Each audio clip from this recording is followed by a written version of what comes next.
হাতীবান্ধা উপজেলা জনস্বাস্থ্য প্রকৌশলীর বিরুদ্ধে টুইন পিট টয়লেট নির্মাণে দুর্নীতির গুরুতর অভিযোগ উঠেছে।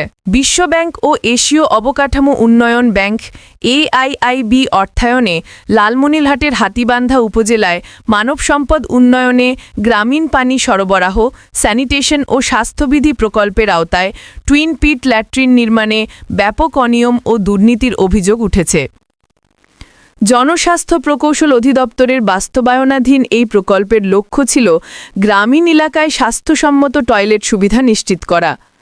প্রতিটি ল্যাট্রিন নির্মাণে ৩৫,০০০ টাকা বরাদ্দ থাকলেও সরজমিনে দেখা গেছে নামমাত্র ১০-১২ হাজার টাকায় নিম্নমানের উপকরণ দিয়ে কাজ সম্পন্ন করা হচ্ছে। ভুক্তভোগী গড্ডিমারি ইউনিয়নের শিল্পী বেগম জানান, ৩,০০০ টাকা দিয়ে ল্যাট্রিন বরাদ্দ নিয়েছি, কিন্তু কাজের মান অত্যন্ত নিম্নমানের। আমরা দিছি, আমরা বলবো যখন আমরা কাগজটা দিছি তা যার হাতে তাকে ৩,০০০ টাকা আবার নিছি, ৩,০০০ টাকাও নিছি। নেওয়ার পর সবাই এটা ৩,০০০ টাকা সবাই কাছে নিছে, নিয়ে তারপর আমাদেরকে এইটা দিছে। ওনার কাছেও নিছে। সত্যি কথা বলেন, আমরা তো গরিব মানুষ, আমাদেরকে বলছে যে ৪৫,০০০ টাকার কাজ বাজে দিছি, তো এখন না দিলে তো কত টাকা দিয়েছেন? ৩,০০০ টাকা, ২,০০০ টাকা দিছি। ২,০০০ টাকা দিয়েছেন। আমরা দিছি। আমি আইডিয়া থেকে বলতেছি যে ১০,০০০ টাকা কাজ এরকম হবে, কিন্তু এখানে ৩৫,০০০ টাকার বাজেট আছে, এটা আমরাও জানি, অথচ অফিসারও বলে গেছিল, কিন্তু আমাদেরকে এখানে ৩৫,০০০ টাকার বাজেটের কোনো দেয় নাই ভালো মতো। ১ বস্তা সিমেন্টের মধ্যে ওরা নাকি ২০ কেজি না ৩০ কেজি সিমেন্ট দিয়ে বাকিটা নিয়ে গেছে ওরা। মানে ১ বস্তা সিমেন্টও খরচ করে না, ১ বস্তা সিমেন্টও খরচ করে না। এইটার নিচে কি যে এইটা এইরকম করে একটা ওইরকম করে একটা গাথা ছিল, মানে ফ্রেম করে নিয়ে আসছে, ফ্রেম করে নিয়ে আসছে, নিয়ে এসে ওরা ওটা বসাইছে। বসার পর এই ফ্রেমটার উপরে মাটি দিছে, মাটি দেওয়ার পরে তারপর ওরা এলাকার বাসিন্দা জাহাঙ্গীর আলম বলেন, এই টয়লেট ১ বছরও টিকবে না, বৃষ্টি হলে যে কোনো সময় ভেঙে পড়তে পারে।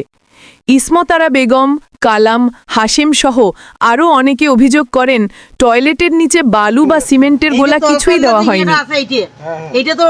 অধিদপ্তরের তথ্য অনুযায়ী হাতীবান্ধা উপজেলার ১২টি ইউনিয়নে ২,৭৪৮টি ল্যাট্রিন নির্মাণের লক্ষ্যমাত্রা রয়েছে, যার জন্য ব্যয় ধরা হয়েছে প্রায় ৯,৬১,৮০,০০০ টাকা। কিন্তু স্থানীয়দের অভিযোগ, নির্ধারিত মানের রিং, স্ল্যাব, পিলার এবং অন্যান্য সামগ্রী ব্যবহার না করে ঠিকাদারি প্রতিষ্ঠান নিম্নমানের উপকরণ দিয়ে নির্মাণ কাজ চালাচ্ছে। ইউনিয়নের কয়েকজন জনপ্রতিনিধি পরিদর্শনে গিয়ে এসব অনিয়মের প্রমাণও পেয়েছেন বলে জানিয়েছেন। প্রতিটি ল্যাট্রিন নির্মাণে কিছু ইট, ১০টি রিং, ২টি স্ল্যাব, ৪ ইঞ্চি ব্যাসার্ধের সিমেন্টের পিলার এবং টিনের প্রয়োজন হলেও বরাদ্দকৃত অর্থের ১/৩ ব্যয়ে কাজ সম্পন্ন করা হচ্ছে। এতে মান নিয়ে বড় প্রশ্ন দেখা দিয়েছে।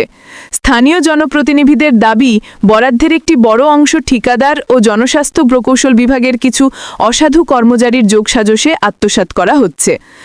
উপজেলা জনস্বাস্থ্য অফিসের উপসহকারী প্রকৌশলী মোহাম্মদ রাসেল মিয়া অভিযোগ অস্বীকার করে বলেন, এসব স্থানীয় জনপ্রতিনিধির কাজ হতে পারে, তবে স্থানীয়রা দ্রুত স্বচ্ছ তদন্ত ও দায়ীদের বিরুদ্ধে কঠোর ব্যবস্থা নেওয়ার জন্য সংশ্লিষ্ট কর্তৃপক্ষের হস্তক্ষেপ কামনা করেছেন।